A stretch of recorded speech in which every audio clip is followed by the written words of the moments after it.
Cuando el Glomar emprende el regreso a casa, se hacen planes para volver al verano siguiente. Antes de que ello suceda, la prensa descubre la verdadera misión del barco minero de Howard Hughes.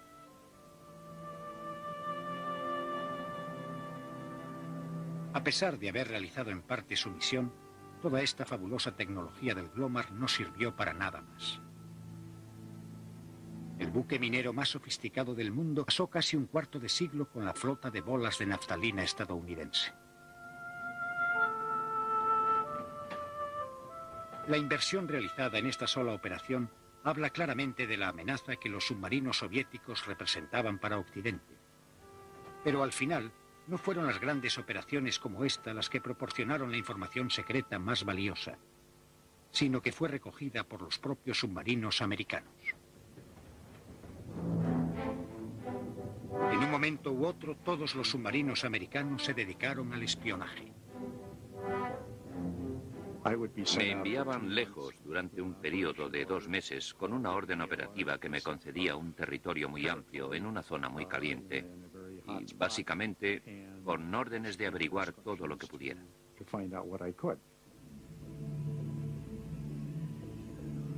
Lo que podía significar escuchar las transmisiones radiofónicas de la flota soviética, observar y fotografiar los ejercicios navales soviéticos.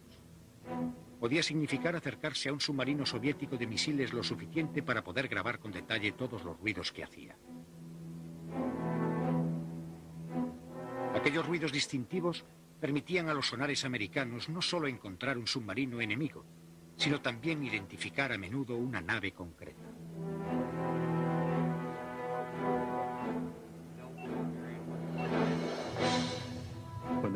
Cuando mandaban a sus submarinos a patrullar, intentábamos descubrirlos, seguirlos y asegurarnos de que sabíamos cuál era su rutina. A veces, las situaciones podían volverse un poco tensas. Ponías mucho esmero en evitar que la situación diera la vuelta, que el submarino al que seguías girara en redondo y se dirigiera hacia ti directamente. Los capitanes de los submarinos americanos llamaban a esa maniobra Sin aviso alguno, un submarino soviético daba un enorme rodeo y salía a toda velocidad. Y si te encontrabas detrás, cuidado. Cuando eso ocurre, la mayoría de los submarinos americanos no huyen con el rabo entre las piernas. Se quedan donde están y dejan que Iván pase de largo. Y después dicen... ¡Yuh! Los capitanes de submarino, como Wade y Mack, conocían el riesgo de acercarse en demasía. También conocían la recompensa. En 1969, Wade y Mack se situó detrás de un submarino ruso y siguió todos sus movimientos durante 47 días seguidos. Cambiaba de rumbo cada 90 minutos. No lo hacía cada 89 o cada 91 minutos, sino cada 90 minutos exactamente. Y nunca dormí más de ese tiempo en todo el trayecto. Cuando subía, subíamos. Cuando bajaba, bajábamos. Y a veces bajábamos a grada. Era como un baile alegre. 2 naves de 6.000 toneladas girando la una alrededor de la otra. Creo que lo más importante fue que cuando regresamos teníamos una idea sobre la zona en la que operaba y sobre el método que empleaba. Pensamos que podíamos determinar mejor el alcance de sus misiles tácticos. De hecho, podíamos distinguir a los distintos oficiales de cubierta. Sabíamos cuál estaba encubierta por su modo de manejar el barco. Cuando eres vecino de alguien, llegas a aprender mucho sobre él. Y nosotros lo hicimos. Trajimos un montón de información. Aquel asunto de vigilar a los rusos y descubrir qué estaban haciendo era como jugar a vaqueros e indios. Y naturalmente, según se fue haciendo más sofisticado, se parecía más al ajedrez tridimensional, pero con el incentivo añadido de saber que en cualquier momento podía acercarse alguien a ti por detrás y con malas intenciones.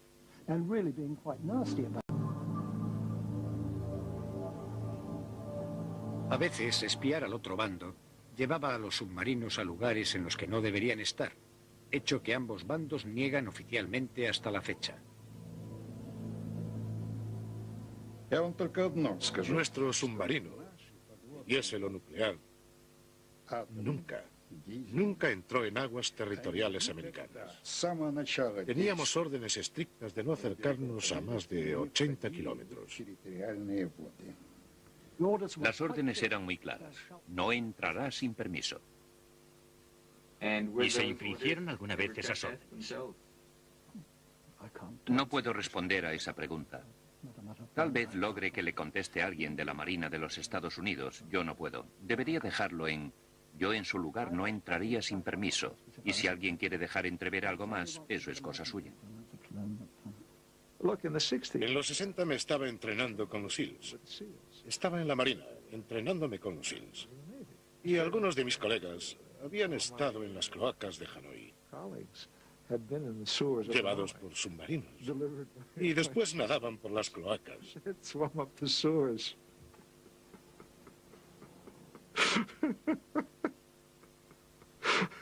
¿Se pueden acercarse mucho? Pues pueden acercarse mucho.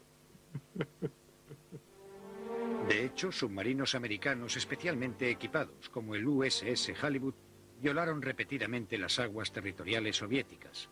Iban allí atraídos por la presencia de cables militares de comunicación submarina. Los militares soviéticos, ingenuamente, enviaban gran parte de su información por cables que iban en círculos a través de las aguas relativamente poco profundas de su periferia. Y porque eran supuestamente inalcanzables, y porque no estaban a la vista ni se conocían, pasaban por ellos todo tipo de comunicaciones que no estaban cifradas. Durante buena parte de la Guerra Fría, los submarinos espía colocaron y retiraron aparatos de grabación de los cables militares rusos de las costas al norte y al este de Rusia.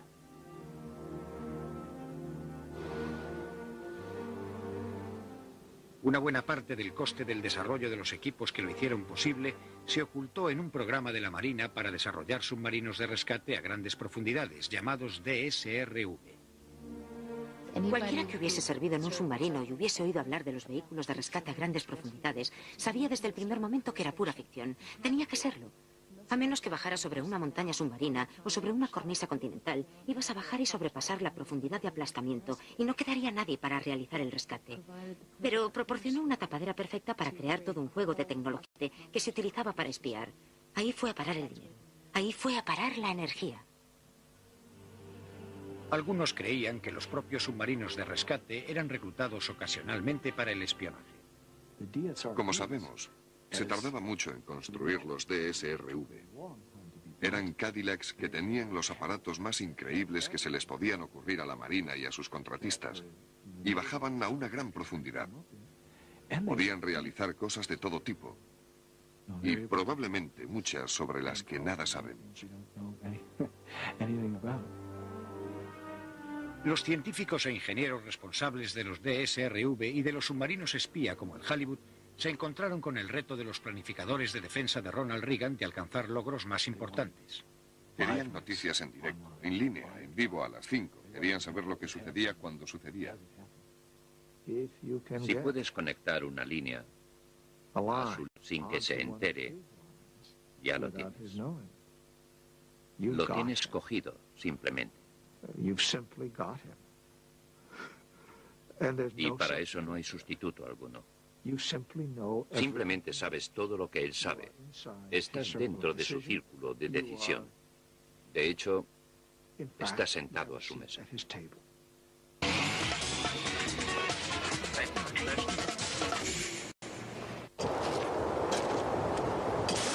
Especialmente para enterrar un aparato de escucha en el lecho marino por debajo del cable de comunicaciones soviético.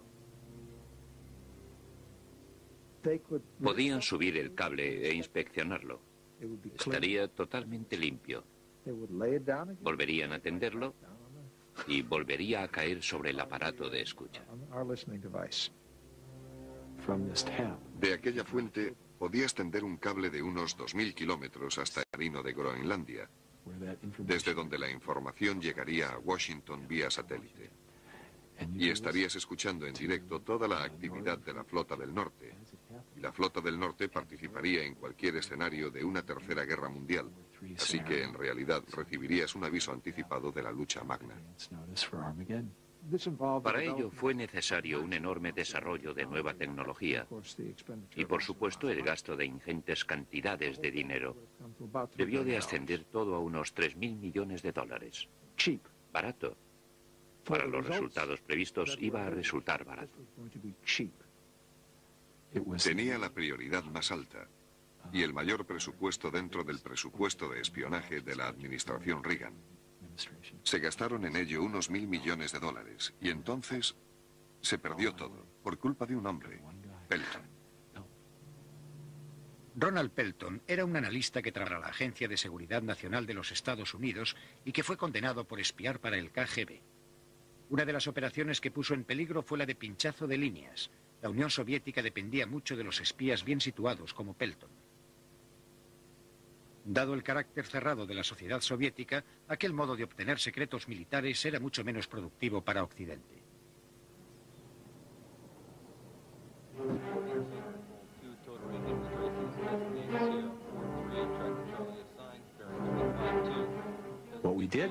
Lo que sí teníamos era tecnología.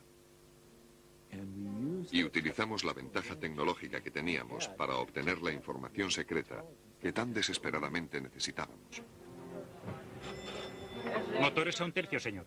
Despejen las cubiertas y naveguen en silencio. Y eso fue importante. Nos dio mucha confianza. Probablemente nos diese la tranquilidad que de otro modo no tendríamos. Probablemente somos mucho menos paranoicos de lo que habríamos estado. Si observan la Guerra Fría bajo el mar, casi todo era peligroso. Para empezar, existía el riesgo de descender en un submarino. Y, por supuesto, estaba el riesgo de llevar un submarino hasta un puerto soviético o de situarlo justo detrás de un barco de misiles soviético. También era arriesgado acelerar el desarrollo tecnológico como lo estaban haciendo. Y a menudo el riesgo no daba resultados. Claro que también los daba a menudo. Y al final no provocaron a los soviéticos a iniciar una guerra. Al final y durante casi toda la Guerra Fría lograron seguirle la pista a los barcos de misiles soviéticos, que era lo que se pretendía, evitar un Pearl Harbor nuclear. En realidad hicieron un buen trabajo. Fueron el arma de armas durante la Guerra Fría y ahora, casi una década después del fin de aquella tensa lucha, siguen patrullando por los océanos del mundo. Su número, sin embargo, se ha reducido drásticamente y su siglo XXI es una cuestión de debate tanto dentro como fuera de la Marina. La función de los submarinos cambiará, pero la constante, que es tener una cosa americana que va de un sitio a otro y que está allí sin que ellos lo sepan, eso continuará.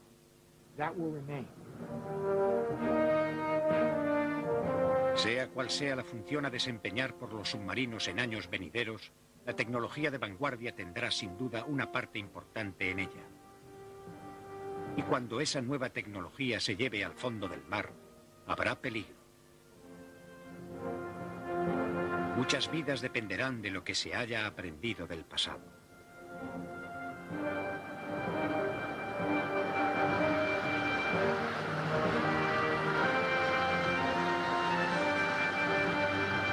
De que ello suceda, la prensa descubre la verdadera misión del barco minero de Howard Hughes.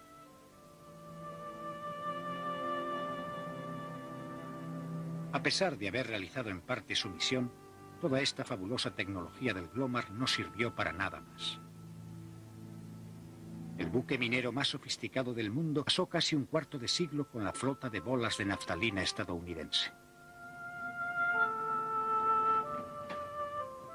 La inversión realizada en esta sola operación habla claramente de la amenaza que los submarinos soviéticos representaban para Occidente.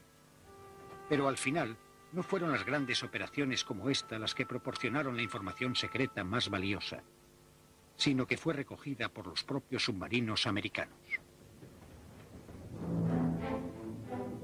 En un momento u otro, todos los submarinos americanos se dedicaron al espionaje.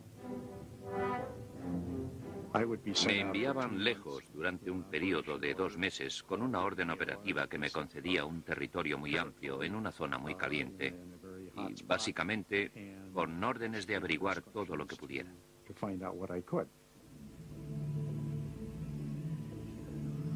Lo que podía significar escuchar las transmisiones radiofónicas de la flota soviética, observar y fotografiar los ejercicios navales soviéticos.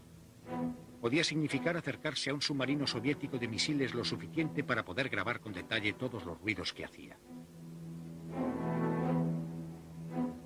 Aquellos ruidos distintivos permitían a los sonares americanos no solo encontrar un submarino enemigo, sino también identificar a menudo una nave concreta.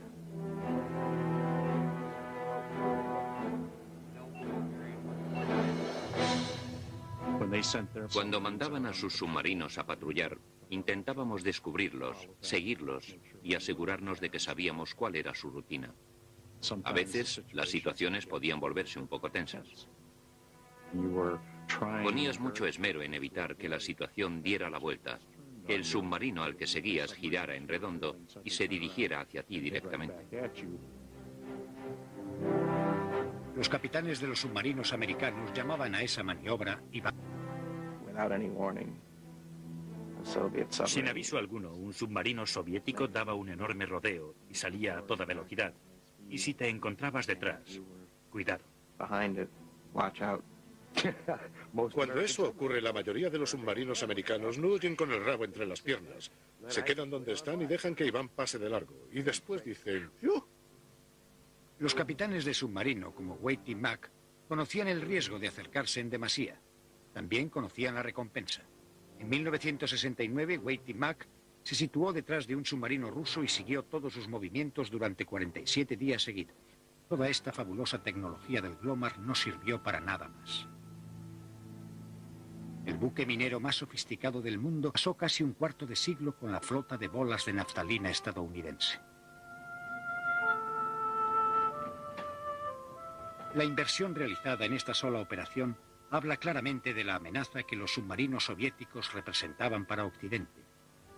Pero al final, no fueron las grandes operaciones como esta las que proporcionaron la información secreta más valiosa, sino que fue recogida por los propios submarinos americanos. En un momento u otro, todos los submarinos americanos se dedicaron al espionaje. Me enviaban lejos durante un periodo de 2 meses con una orden operativa que me concedía un territorio muy amplio en una zona muy caliente y básicamente con órdenes de averiguar todo lo que pudiera.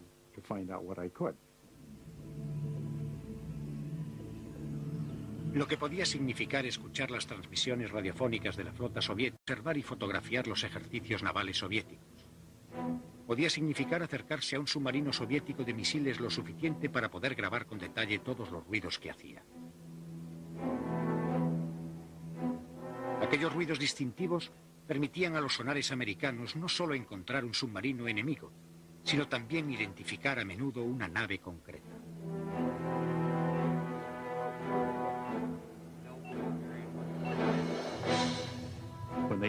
Cuando mandaban a sus submarinos a patrullar, intentábamos descubrirlos, seguirlos y asegurarnos de que sabíamos cuál era su rutina. A veces, las situaciones podían volverse un poco tensas. Ponías mucho esmero en evitar que la situación diera la vuelta, que el submarino al que seguías girara en redondo y se dirigiera hacia ti directamente. Los capitanes de los submarinos americanos llamaban a esa maniobra Sin aviso alguno, un submarino soviético daba un enorme rodeo y salía a toda velocidad.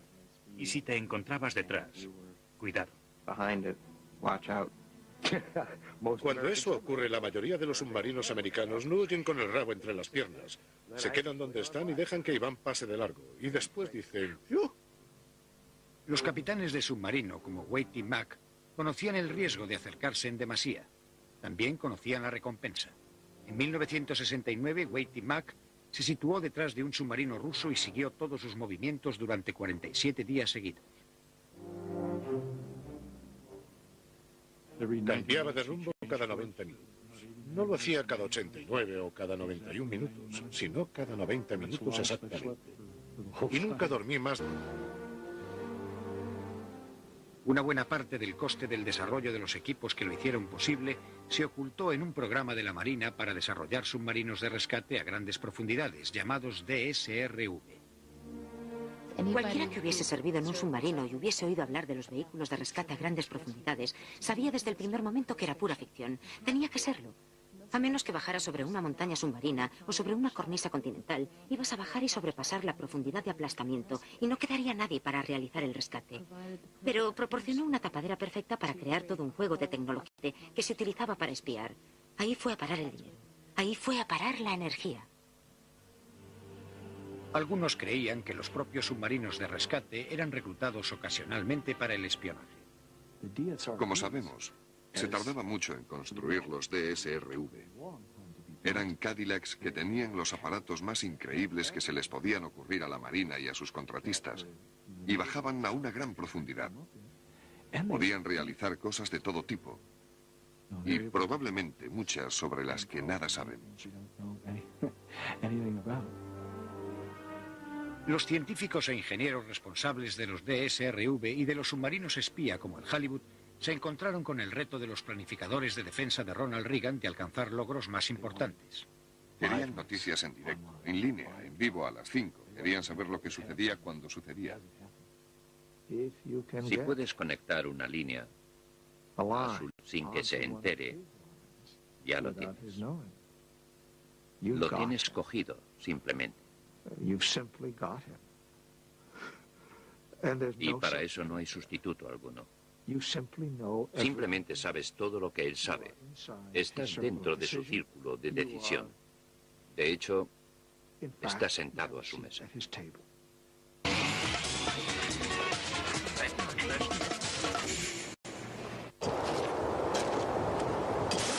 Especialmente para enterrar un aparato de escucha en el lecho marino por debajo del cable de comunicaciones soviético.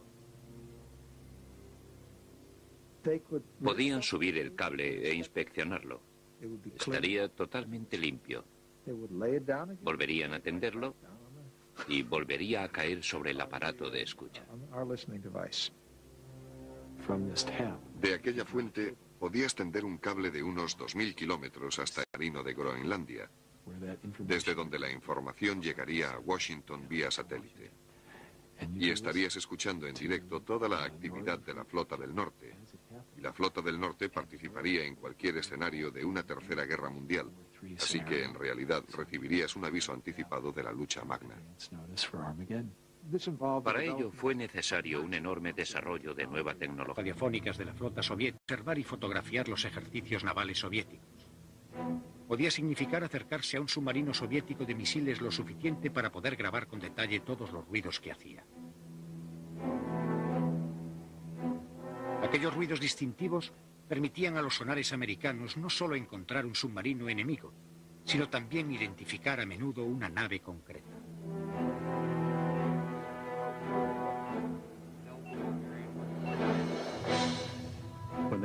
Cuando mandaban a sus submarinos a patrullar, intentábamos descubrirlos, seguirlos y asegurarnos de que sabíamos cuál era su rutina. A veces, las situaciones podían volverse un poco tensas. Ponías mucho esmero en evitar que la situación diera la vuelta, que el submarino al que seguías girara en redondo y se dirigiera hacia ti directamente. Los capitanes de los submarinos americanos llamaban a esa maniobra Ivan. Sin aviso alguno, un submarino soviético daba un enorme rodeo y salía a toda velocidad. Y si te encontrabas detrás, cuidado. Cuando eso ocurre, la mayoría de los submarinos americanos no huyen con el rabo entre las piernas. Se quedan donde están y dejan que Iván pase de largo. Y después dicen... ¡Yuh! Los capitanes de submarino, como Wade y Mack, conocían el riesgo de acercarse en demasía. También conocían la recompensa. En 1969, Wade y Mack se situó detrás de un submarino ruso y siguió todos sus movimientos durante 47 días seguidos.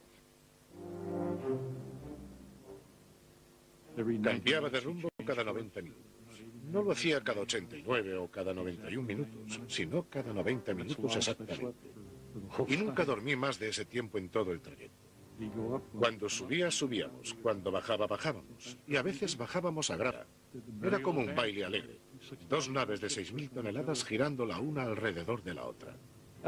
Creo que lo más importante fue que cuando regresamos teníamos una idea sobre la zona en la que operaba y sobre el método que empleaba. Pensamos que podíamos determinar mejor el alcance de sus misiles tácticos. De hecho, podíamos distinguir a los distintos oficiales de cubierta. Sabíamos cuál estaba encubierta por su modo de manejar el barco.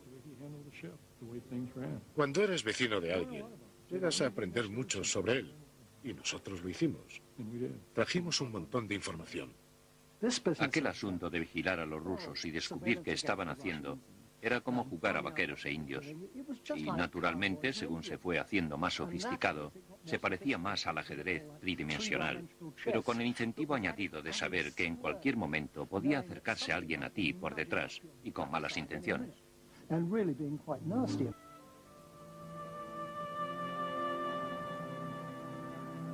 A pesar de haber realizado en parte su misión, toda esta fabulosa tecnología del Glomar no sirvió para nada más. El buque minero más sofisticado del mundo pasó casi un cuarto de siglo con la flota de bolas de naftalina estadounidense. La inversión realizada en esta sola operación habla claramente de la amenaza que los submarinos soviéticos representaban para Occidente. Pero al final, no fueron las grandes operaciones como esta las que proporcionaron la información secreta más valiosa, sino que fue recogida por los propios submarinos americanos. En un momento u otro, todos los submarinos americanos se dedicaron al espionaje. Me enviaban lejos durante un periodo de 2 meses con una orden operativa que me concedía un territorio muy amplio en una zona muy caliente y básicamente con órdenes de averiguar todo lo que pudiera.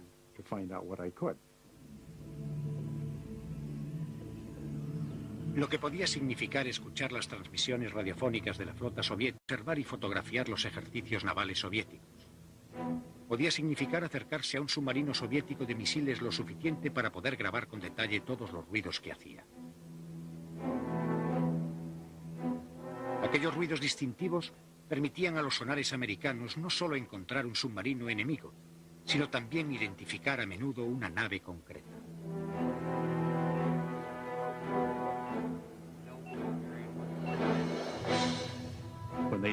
Cuando mandaban a sus submarinos a patrullar, intentábamos descubrirlos, seguirlos y asegurarnos de que sabíamos cuál era su rutina.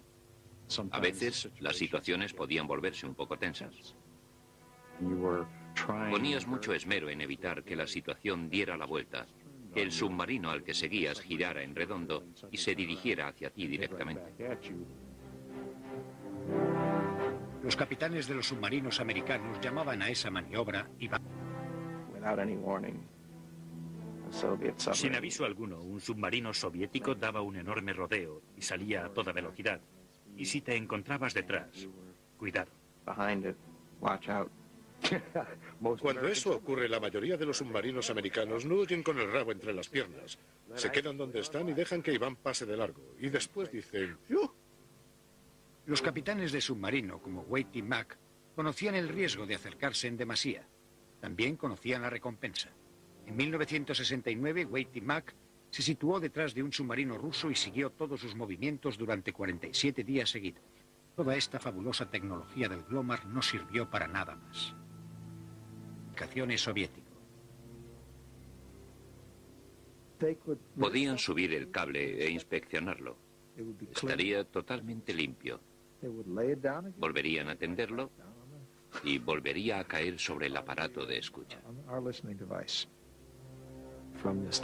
De aquella fuente podías tender un cable de unos 2000 kilómetros hasta el marino de Groenlandia, desde donde la información llegaría a Washington vía satélite. Y estarías escuchando en directo toda la actividad de la Flota del Norte. Y la Flota del Norte participaría en cualquier escenario de una tercera guerra mundial. Así que en realidad recibirías un aviso anticipado de la lucha magna.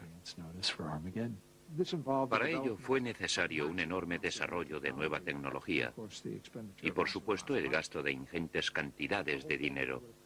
Debió de ascender todo a unos 3.000 millones de dólares. Barato. Para los resultados previstos iba a resultar barato. Tenía la prioridad más alta y el mayor presupuesto dentro del presupuesto de espionaje de la administración Reagan. Se gastaron en ello unos 1.000 millones de dólares y entonces se perdió todo por culpa de un hombre, Pelton. Ronald Pelton era un analista que trabajaba en la Agencia de Seguridad Nacional de los Estados Unidos y que fue condenado por espiar para el KGB. Una de las operaciones que puso en peligro fue la de pinchazo de líneas. La Unión Soviética dependía mucho de los espías bien situados como Pelton.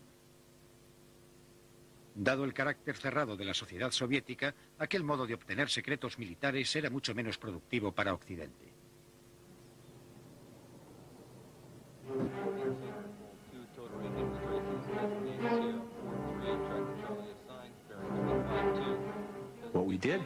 Lo que sí teníamos era tecnología. Y utilizamos la ventaja tecnológica que teníamos para obtener la información secreta que tan desesperadamente necesitábamos. Motores a 1 tercio, señor. Despejen las cubiertas y naveguen en silencio. Y eso fue importante. Nos dio mucha confianza. Probablemente nos diese la tranquilidad que de otro modo no tendríamos. Probablemente somos mucho menos paranoicos de lo que habríamos estado. Si observan la Guerra Fría bajo el mar, casi todo era peligroso. Para empezar, existía el riesgo de descender en un submarino. Y, por supuesto, estaba el riesgo de llevar un submarino hasta un puerto soviético o de situarlo justo detrás de un barco de misiles soviético. También era arriesgado acelerar el desarrollo tecnológico como lo estaban haciendo. Y a menudo el riesgo no daba resultados. Claro que también los daba a menudo. Y al final no provocaron a los soviéticos a iniciar una guerra. Al final y durante casi toda la Guerra Fría lograron seguirle la pista a los barcos de misiles soviéticos, que era lo... Los americanos no solo encontrar un submarino enemigo, sino también identificar a menudo una nave concreta.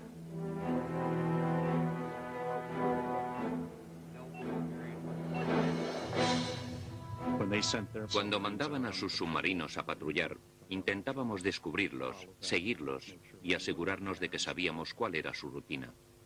A veces, las situaciones podían volverse un poco tensas.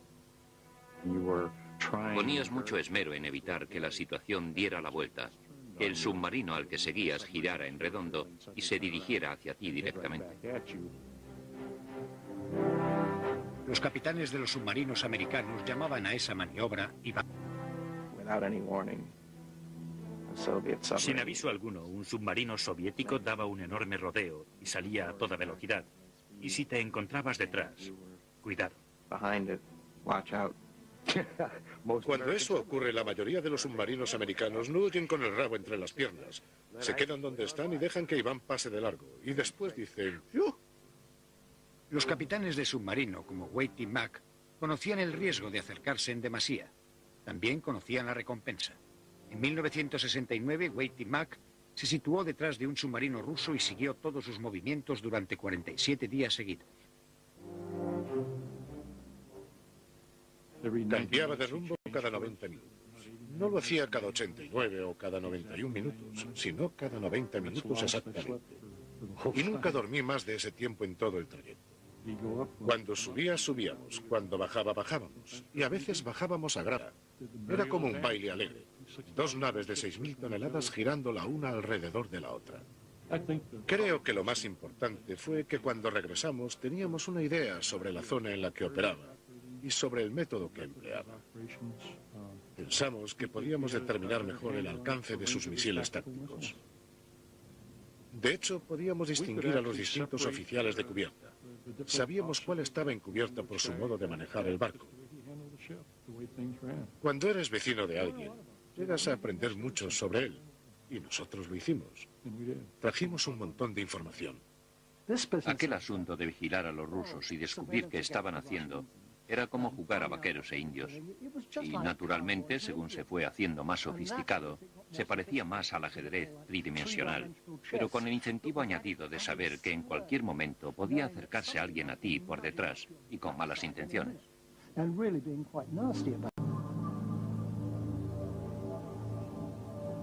A veces, espiar al otro bando llevaba a los submarinos a lugares en los que no deberían estar, hecho que ambos bandos niegan oficialmente hasta la fecha.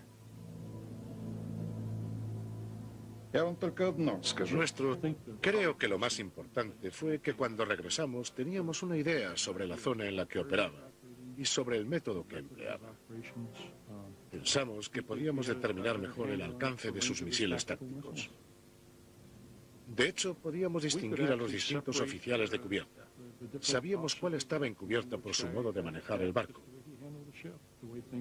Cuando eres vecino de alguien, llegas a aprender mucho sobre él. Y nosotros lo hicimos. Trajimos un montón de información. Aquel asunto de vigilar a los rusos y descubrir qué estaban haciendo era como jugar a vaqueros e indios. Y naturalmente, según se fue haciendo más sofisticado, se parecía más al ajedrez tridimensional, pero con el incentivo añadido de saber que en cualquier momento podía acercarse alguien a ti por detrás y con malas intenciones.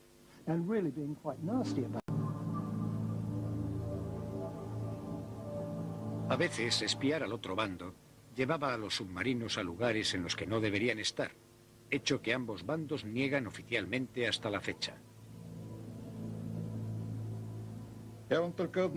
Nuestro submarino, diésel o nuclear, nunca entró en aguas territoriales americanas. Teníamos órdenes estrictas de no acercarnos a más de 80 kilómetros. Las órdenes eran muy claras. No entrará sin permiso. ¿Y se infringieron alguna vez esas órdenes?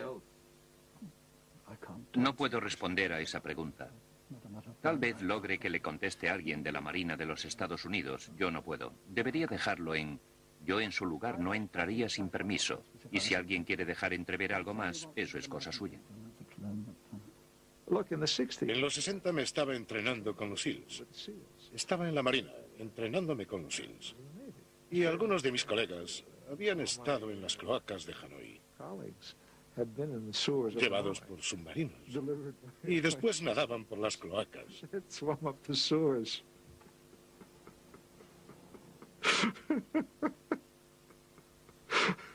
¿Se pueden acercarse mucho? Pues pueden acercarse mucho. De hecho, submarinos americanos especialmente equipados, como el USS Halibut, violaron repetidamente las aguas territoriales soviéticas.